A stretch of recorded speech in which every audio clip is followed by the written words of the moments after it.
quick update on the car. Been a while since I posted.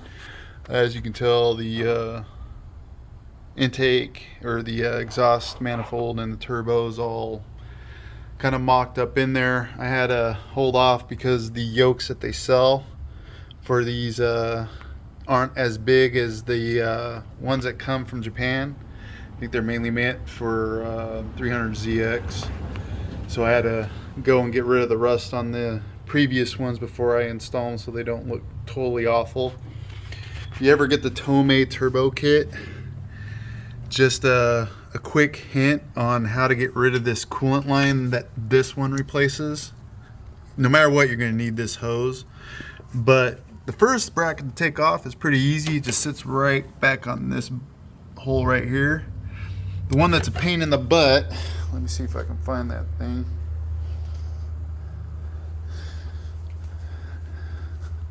Well, I can't find it, probably because I chucked it. But in any event, the other one, you have to take the line that you're going to reuse, this guy right here. You got to take this line, put the clamp all the way down so that you can break it free off of this little nipple here that's underneath the tape. And you got to pull it out and rotate this up, undo this bracket back here, get all these lines out of the way. And this if you got thick meaty hands like I have. That will allow you to get to the bolt that sits about 2 inches back on the head, right about here. That allows you to get that off. I'm about to put the fuel system in. I think I'll do that tomorrow. As you can tell, I got the rail out. And it's going to get replaced with a radium rail and a aeromotive regulator. But all this fuel line stuff is all coming out. I'm getting a washable, reusable fuel filter. And hopefully I'll be up and running by, oh yeah, I also got the radiator in. For my wiring, you see you only have a blue and a black, but we all know that there's 4 wires. Great thing about the R33 is most people think that this is just an AC fan right here. This is actually a radiator fan and an AC fan. It's basically called the auxiliary fan. So if you go and you patch this relay right back here, this guy right here, if you patch into some of the wires that run into this, minus the one that goes to the fan, and I think the only other one you need to not reuse is, I think that's it, is just the power to the fan. Oh, well, and then of course your ground is going to go somewhere else, but this is all going to get replaced with the Deutsch connector. I have those in the house ready to be pinned. And then basically there's, I think these are 12s, so I'll have 2 12s I need to wire in. I already have the bracket that I got from a Ultima, which I'll put it here, because if you look at the box, it's the inhibitor switch. This does not have an automatic transmission, so no inhibitor switch is needed, which means I don't need that spot, which is why I'm going to put it right next to what you can also see is called the rad fan. But again, that's not really a radiator fan, it's more of an AC fan. But I'll highlight, if anybody wants to see that, what I'm doing with that. It's going to look a lot nicer than patching into the radiator hoses and all that stuff. Cool thing is that since Mishimoto did me a favor, the old sensor goes right in. Only thing I need to do is figure out how I'm going to keep this out of the way. Probably use some zip ties. After that, I've decided to use the old intake.